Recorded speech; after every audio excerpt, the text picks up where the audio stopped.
Welcome everyone to my presentation on my PhD topic entitled Dental Prevention Procedures in Childhood and Children with Special Needs.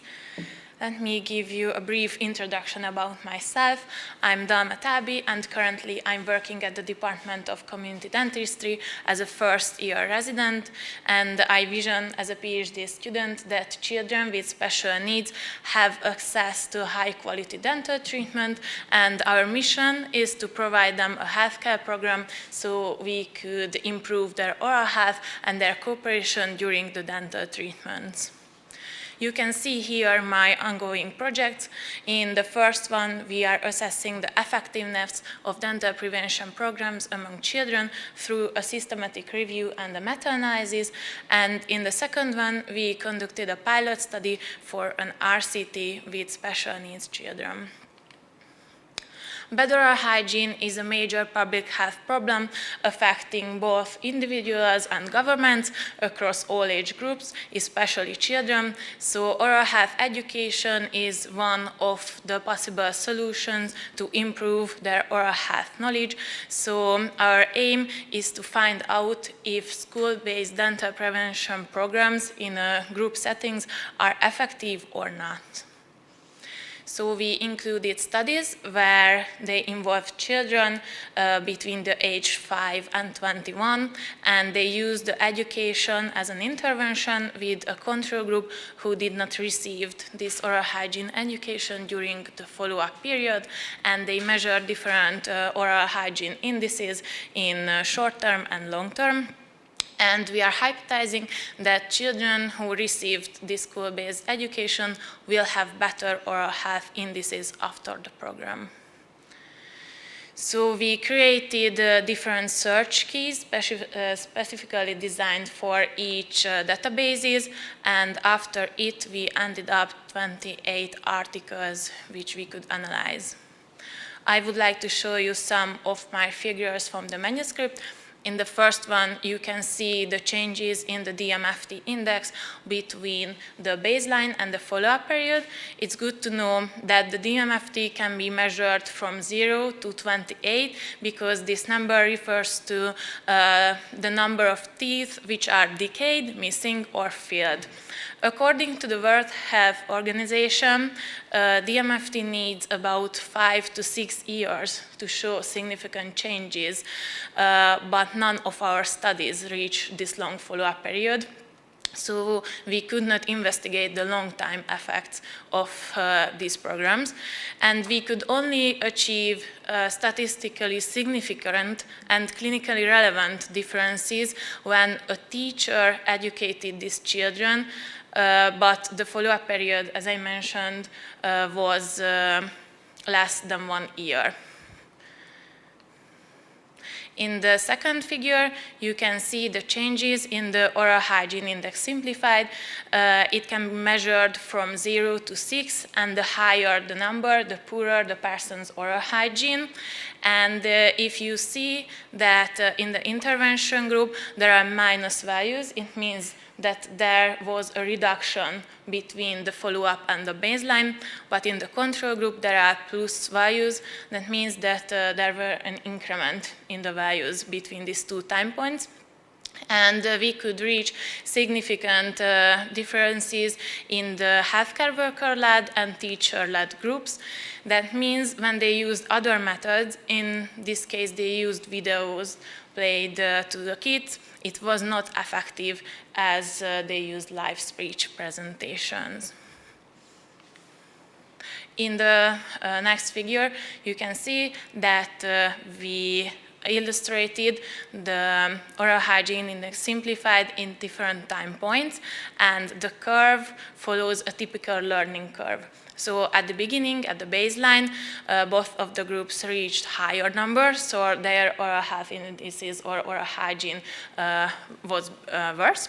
But after the education in the intervention group achieved better oral hygiene. Unfortunately, after several months, they almost forgot everything and had a worse oral hygiene again. So that's why we need to repeat these programs from year to year, and maintaining a good oral hygiene becomes a habit. Although we have some limitations, like the high heterogeneity, difficulties with comparing the educations, and the short follow-up period, we also have some notable strengths, like we use just RCTs in this study. We included different educators and various indicators for measuring the oral hygiene. Our conclusion is that these programs are effective, but we should improve them and repeat them to investigate the long-time effectiveness of this program. Now I'm ready with the manuscript and it is under internal review, so in the next few days I will correcting the mistakes. And as I mentioned, we have a second project. It's a pilot study for an RCT investigating the effectiveness of a dental prevention education program for oral hygiene among children learning in conductive pedagogy. Approximately 7,000 children in Hungary have some kind of movement deficiency, and they have no prevention program for their special needs.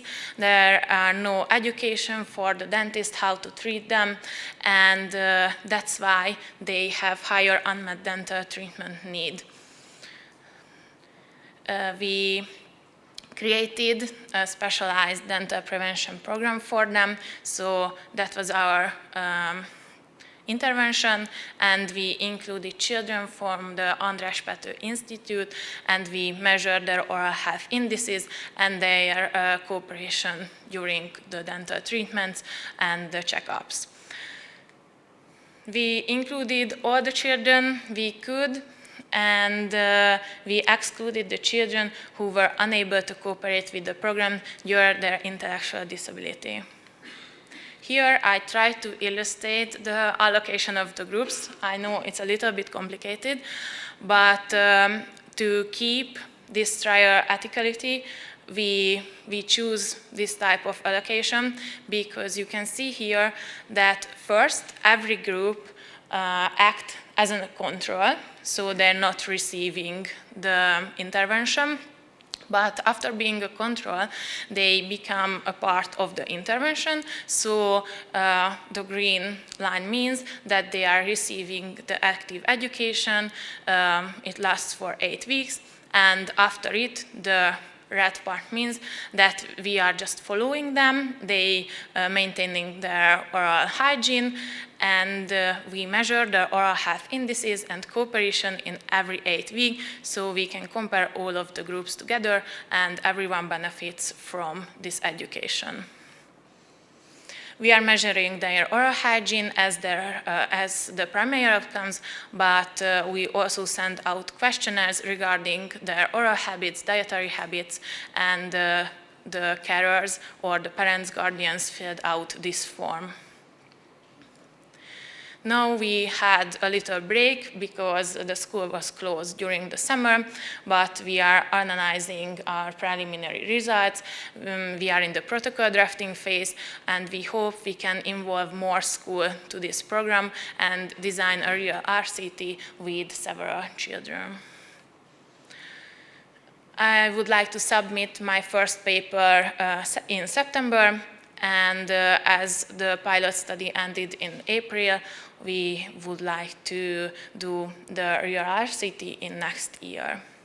I would like to thank you for your attention with a quote from Teddy Altman from Grey's Anatomy. You have to go back to the beginning to understand the end. Thank you very much.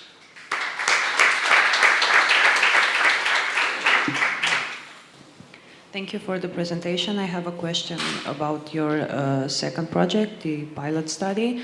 I was wondering, why did you choose the 8 weeks period, and what would actually happen during those 8 weeks of training and active? Thank you for your question. It's my favorite topic, but due to the lack of time, I didn't mention it. So we choose the 8th week because for several reasons. Once we included 5 main topics for their education, like oral health, oral pathogens in their level, some practice about how to brush your teeth, practices in the dental office when they can try out the different instruments. We were practicing the cooperation during the treatments, and it was 5 occasions. We added 2 more occasions for revision. So we had a revision in the half and the end. And there is 1 more, the first occasion, when we were just introducing ourselves, get to know them, and just build a connection with them. So I think, yeah, that was the 8th occasion. And sorry, I forgot your second question, or you had a second half? No, okay. So that's why it lasted 8 weeks, and the numerous topics and practices is the reason we couldn't do it in just like 1 hour. But you have experience in working with children, from what I understand. But do you think that these 8 weeks would be enough to actually make a change, or is just 8 weeks because it's a bit easier for the RCT and the pilot? We tried out this 8-week program, but after seeing the preliminary results and after experiencing them and their speed of learning, I think, yes, it would be enough for them. It's a good time. So, yes, I think it will work out. But it is really important to know that this 8-week is just the first big portion. So as I mentioned in my first topic, we need to repeat it every year by year, and it is possible that, for example, in the next year, we don't need to use 8 weeks. There will be enough just a 2-week occasion to repeat them, what we learned in the previous year. Then I think it would be interesting to see that after those initial 8 weeks, maybe see those children again after 1 year, maybe, to see if they manage to keep their oral hygiene. Yes, we are trying to do it. So we kept in touch and we will measure them. Thank you. Thank you. Thank you very much. We have time for another question, please. Congratulations, Dalma, on your great presentation. Actually, I have 2 questions. The first one is about your clinical trial. Do you have any age restrictions regarding the clinical trial, and are you considering to make a subgroup analysis based on the age differences? Thank you for your question. Yes, in our first ethical approval, we just wrote there a school age period, so from 5 to 18, but after it we realized that they have pupils after 18 years old, so probably in our next ethical approval we will write 21 years old because they have this age student, and yeah, we try to subgroup them based on their age and their movement deficiency. But in this pilot study, we only had 16 students at all, so, but there were not big differences between their age, so we were lucky.